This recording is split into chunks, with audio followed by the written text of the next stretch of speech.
Today we'll show you how to open WebP to default Google Chrome, to default browser, of course, guys. Okay, don't forget like and subscribe, and thank you for watching.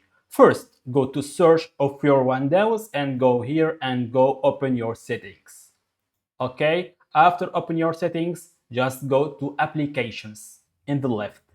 Okay, and go 1 2 3, go to Ubuntu default application. This is application par default with the French, but with English it's application default application. Okay, just click and go here to this is searching and go Google Chrome like this, guys, and click and we'll be good to down. We will find here to WebP. Okay, just click to WebP. It's clicking to photos. Okay, and you can find it to like Microsoft Edge or what I don't know. Just click to this and go put it to Google Chrome. It's like this.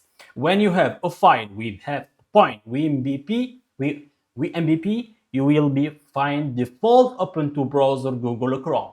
Don't forget like and subscribe, and thank you for watching.